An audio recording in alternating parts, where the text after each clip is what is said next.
Hey everyone, this is Gaurav. Welcome to करंद education. आज की वीडियो का टॉपिक है how to draft a joint venture agreement. एक जॉइंट वेंचर एग्रीमेंट को किस तरीके से ड्राफ्ट किया जाता है आज की वीडियो में हम सीखेंगे। जब भी कोई एग्रीमेंट आप ड्राफ्ट करो, सबसे पहले उसका नेम लिखोगे, फिर उसके बाद बताओगे ये एग्रीमेंट कब एग्जीक्यूट हुआ, उस दिन डेट क्या थी और कौन से प्लेस पर हुआ। फिर बाय एंड बिटवीन लिख के आप क्या करोगे, पार्टीज़ के बारे में बताओगे। इस एग्रीमेंट के अंदर कौन कौन सी पार्टीज़ इन्वॉल्व है उसके बारे में थोड़ी डिटेल दोगे। हमारे केस में जो हमारी फर्स्ट पार्टी है वो है एएमको कंपनी। एएमको कंपनी जो है वो कहाँ कहाँ की रजिस्टर्ड हुई है, यानी इनकॉर्पोरेटेड कहाँ के, यूनाइटेड स्टेट ऑफ अमेरिका की, और उसका रजिस्टर्ड ऑफिस कहाँ पर है, न्यूयॉर्क में है, जिसको हम एग्रीमेंट के अंदर एएमको कंपनी ना बोल के क्या बोलेंगे, फॉरेन कंपनी बोलेंगे। फिर हमने एंड लिखा। एंड क्यों लिखते हैं, जब दूसरी पार्टी का डिस्क्रिप्शन स्टार्ट होता है तब हम एंड कैपिटल में, वो भी मिड में लिख के स्टार्ट करते हैं।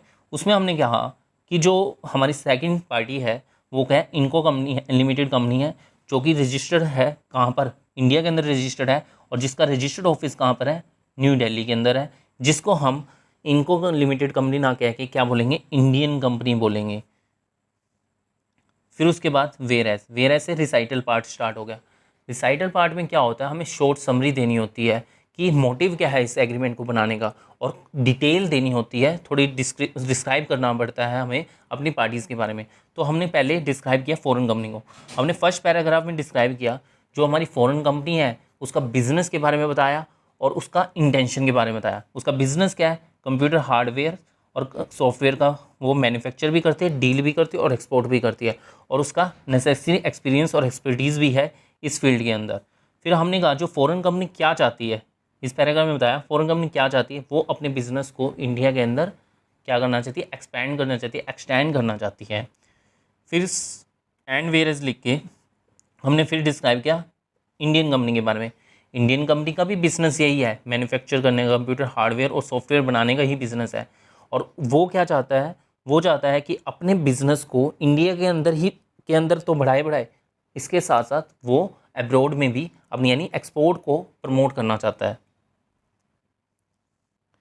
फिर अब दोनों के म्यूचुअल बेनिफिट को देखते हुए फॉरेन कंपनी और इंडियन कंपनी ने क्या डिसाइड किया कि एक जॉइंट स्टॉक कंपनी को फॉर्म करते हैं, जो कि उनकी ये म्यूचुअल बेनिफिट्स को, यानी दोनों अपने बेनिफिट्स को अचीव कर सकें। फिर क्या आया, now this agreement and witnesses as follows. इसका मतलब क्या है, इसका मतलब यह है कि हमारा जो ऑपरेटिव पार्ट स्टार्ट हो गया। ऑपरेटिव पार्ट में हम सारी टर्म एंड कंडीशंस जो भी एग्रीमेंट से रिलेटेड जो ज़रूरी बातें हैं वो इधर मेंशन करेंगे। सबसे पहले हमने फर्स्ट पैराग्राफ में हमें बताया जो ज्वाइंट स्टॉक कंपनी हम बनाने जा रहे हैं उसका नाम क्या होगा। हमने कहा उसका नाम होगा Indo American company private limited company होगा, और ये जो कंपनी है उसका रजिस्टर ऑफिस क्या होगा, वो होगा न्यू दिल्ली के अंदर होएगा, और इसको हम एग्रीमेंट के अंदर क्या बोलेंगे, सैड कंपनी बोलेंगे। फिर सेकंड पैराग्राफ आया। सेकंड पैराग्राफ में हमने शेयर होल्डिंग की बात करी कि जो हमारी नई कंपनी बनने जा रही है उसकी शेयर होल्डिंग कैसी रहेगी। हमने इसमें कहा जो शेयर होल्डिंग रहेगी इस कंपनी के अंदर, दोनों कंपनी, फॉरेन कंपनी और इंडियन कंपनी की इक्वल प्रोपोर्शन में रहेगी। थर्ड पैराग्राफ में हमने बताया कि जो हमारा मेमोरेंडम ऑफ एसोसिएशन है और आर्टिकल ऑफ एसोसिएशन को कौन सब्सक्राइब करेगा। हमने कहा हमारे फॉरेन कंपनी और इंडियन कंपनी और उसके तीन तीन सब्सक्राइबर, वो नॉमिनी सब्सक्राइब करेंगे।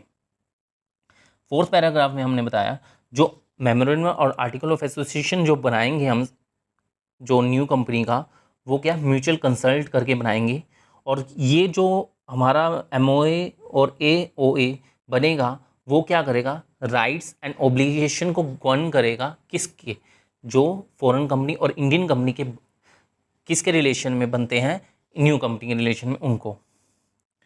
फिफ्थ में हमने बताया जो ये जॉइंट वेंचर एग्रीमेंट जो हम बनाने जा रहे हैं उसका पीरियड क्या रहेगा, वो कब तक वैलिड रहेगा। हमने कहा ये एग्रीमेंट 5 साल तक वैलिड रहेगा। कब से रहेगा, हमने कहा from the date of this agreement, यानी ये जो एग्रीमेंट में जो डेट मेंशन है इस एग्रीमेंट से तब तक रहेगा, और इसको हम फर्दर एक्सटेंड भी कर सकते हैं बाय म्यूचुअल एग्रीमेंट, यानी दोनों पार्टी अगर चाहती हैं इसको फर्दर एक्सटेंड करना तो एक्सटेंड कर दिया जाएगा। फिर हमने कहा कि सिक्स में हमने बताया फॉरेन कंपनी को जो शेयर मिल रहे हैं, शेयर मिलेंगे न्यू कंपनी के, तो फॉरेन कंपनी इसके बदले क्या देगी, इसके बदले उसने कहा पार्शियल इन कैश में पेमेंट करेगी और पार्शियल इन काइंड में करेगी।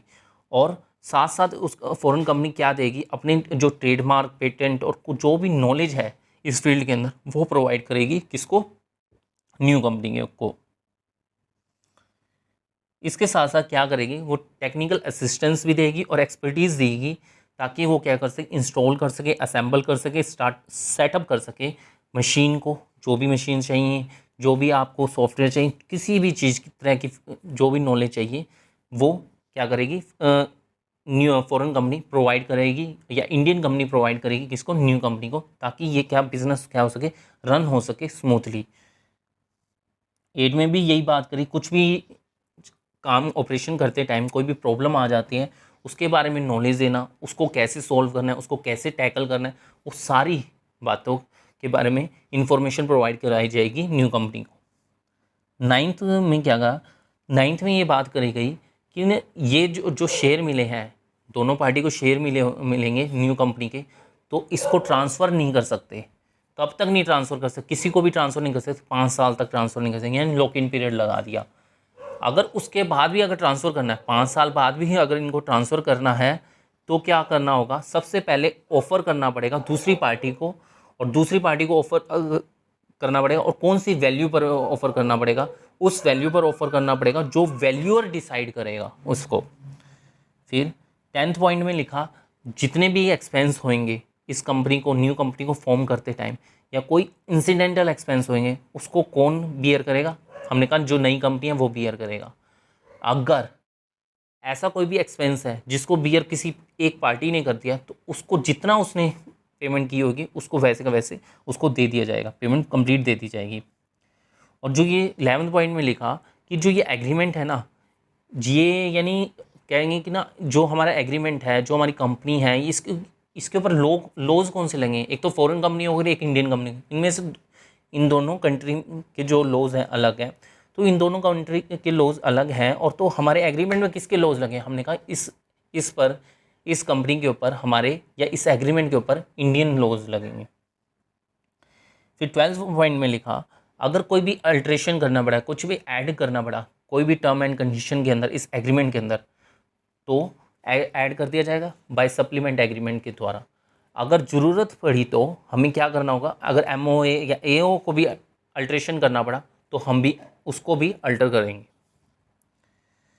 फिर 13 पॉइंट में लिखा कि अगर कोई पार्टी, दोनों पार्टी के पास राइट है, अगर कोई पार्टी बैकआउट करना चाहती है, पीछे हटना चाहती है, एग्रीमेंट को कंटिन्यू नहीं रखना चाहती, उसको 6 मंथ पहले यानी 6 महीने पहले नोटिस देना पड़ेगा इन राइटिंग के अंदर दूसरी पार्टी को, और साथ साथ जो भी उसकी ऑब्लिगेशंस है, जो भी अमाउंट है, कोई भी सेटलमेंट कुछ भी है उसके ऊपर लाइबिलिटीज़ आती है, उसको पे ऑफ करके वो इस एग्रीमेंट को से पीछे हट सकती है, यानी टर्मिनेट कर सकती है।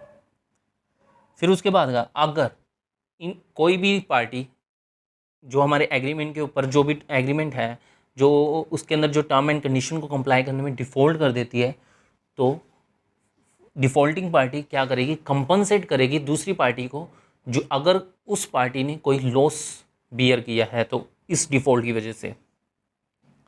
अगर 15 पॉइंट में हमने लिखा, अगर कोई भी डिस्प्यूट अराइज हो जाता है दोनों पार्टीज़ के बीच में, यानी इंडियन कंपनी और फॉरेन कंपनी के बीच में कोई भी डिस्प्यूट अराइज होगा, उसको रेफर किया जाएगा सिंगल आर्बिट्रेटर के पास, जिसको अपॉइंट भी कौन करेगा, ये दोनों कंपनी मिलकर करेगी। फिर इन विटनेस वेयर ऑफ, यानी हमारा कौन सा पार्ट आ गया, नॉन ऑपरेटिव पार्ट, यानी इसके बाद हमारा एग्रीमेंट क्लोज हो रहा है, तो हमने ये लिखा कि इस एग्रीमेंट को इस दोनों पार्टीज़ ने मिलकर साइन भी कर दिया है, और किस डेट को करा है, जो डेट हमने ऊपर लिख के आए हैं, और किसकी प्रेजेंस में किया है, विटनेस की प्रेजेंस में। उसके बाद हमने अपने विटनेस 1 की डिटेल दे दी और विटनेस 2 की दे दी, और इधर हमने साइन करवा दी फॉरेन कंपनी के और इधर करवा दी इंडियन कंपनी के। Thank you.